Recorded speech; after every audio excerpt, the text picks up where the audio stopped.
Hi guys, welcome back to another episode of 30PLUSCLIQUE with Max and Yo-Yo. As always, we are so grateful that you have chosen to make a date with us. Whenever you're watching this, if it's in the morning, if it's in the night, if it's in 5 years from now, thank you, thank you, thank you so much. To all those who have made the effort to like, share, subscribe, follow, we appreciate you. Please continue to do that. If you feel like you like us and you like our voices and you like what we're doing here, please consider following us and of course sharing this within your network as well. But without further ado, what are we talking about today? Max, the last time we were talking about gratitude, right? And so we came from the points where we're looking at, we're already at the end of the tunnel, we've seen the light, and so we're grateful. But now, so how do you maintain that state of gratitude when you're right at the middle of the tunnel?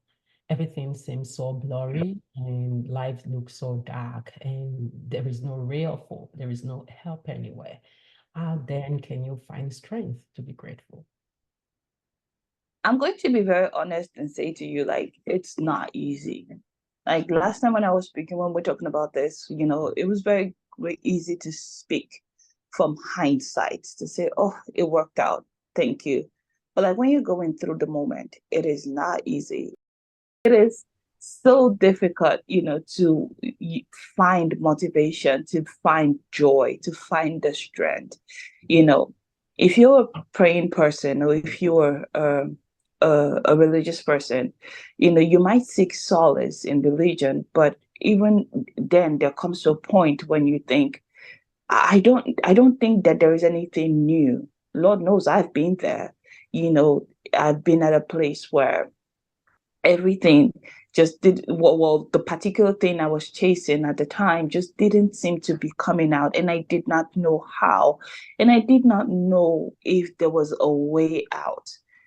It was just like we're going through it, like we're really going through it. And one of the things that is and has kept me sane through all that time was the idea of looking at the other components of my life to see that you know you're doing actually better than you think. Maybe this one area of your life isn't doing the best, but when you take a step back to look at the bigger picture and to see like the holistic picture, of your life, not just this one little speck that you're trying to nip at.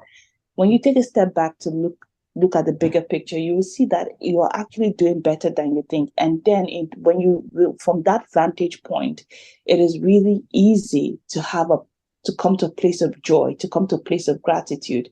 When you start to take stock of everything else, it's really becomes an easy practice. That's something that I've practiced for me. That's something that has worked for me. That's something that is working for me. And I just wanted to share that with you. I don't know if there's anything you want to add. Well, thank you for sharing because sometimes it's most times, right? Excuse me, it's not easy to go through it. So, well, personally, I've been through tough things and tough moments, but what keeps me going in those state of difficulties, in those state of, blurriness, I just remember to focus on the vision. Well, it's not easy to keep that end goal in your mind. It's not easy to focus on that big picture. It's not easy to make that image very clear, but find strength and just look up. Look at the picture you started with before you started that journey.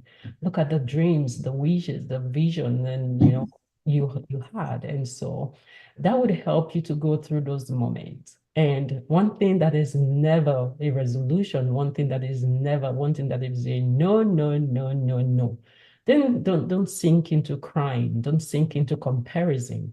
Don't sink into um, beating up yourself for those little mistakes that you made. Those are part of the spices in your journey. Don't beat up yourself for those things you forgot to do. Those are parts of the journey. I will share one story with you. It's a dirty story, but it's past now. So I had a Mm-hmm. meeting, and so this guy said, this is not your area of strength, but I love your personality. I love your positive attitude. I think I would like to train you. And he said, send me an email. by 11 a.m. So send me an email by 11 a.m. if I'm still interested. I was doing the conversion. What is 11 a.m. in this time zone? And so I was trying to be prompt. And that's how I did not get right the conversion time zone. And that's how I missed sending him the email at 11 a.m. and it went at another time zone. And you know what? I lost that opportunity. It was just a juicy offer and I lost it. I beat myself up for days. I was like, I blamed all myself.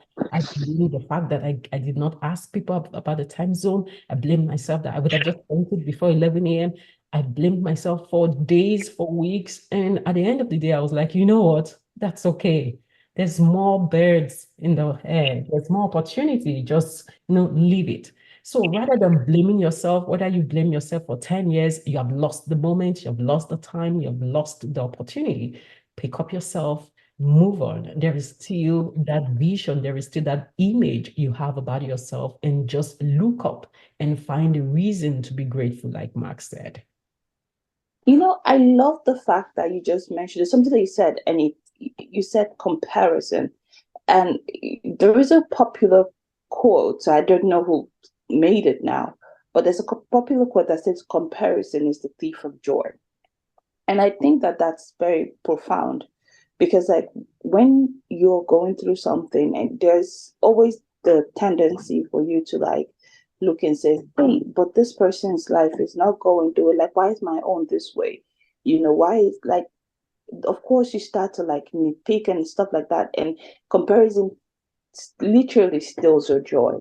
But when you come to the understanding that everybody in this life has their own race to run, and everybody in this life has their own clock to, their own timeline that they're working with, then you realize that I'm not running Mr. A's race. I am running my own race. And it might not have happened for me right now. And it doesn't look like it right now. And I don't know how right now, but I know it will. That if I stay the course, if I keep doing what I'm doing, if you're doing something positive, by the way, if you're not doing something positive, you might want to change. But if I keep doing what I'm doing, if I keep, pushing through, I will make it. And then you tend to see a lot more joy, in what you're doing. So gratitude as an attitude is easy when you're at the finish line. It's difficult when you're going through the moment. But if you can take a moment to step back and look at the bigger picture and not narrow in on that, whatever the thought is that it really isn't going well, just look at the bigger picture. You will see that you have so, so, so, so many reasons to be grateful in life. With that said, thank you once again for joining us on 30 Plus Click. Do continue to like, subscribe, share this with your network, and keep finding that joy in your day. And until next time, bye.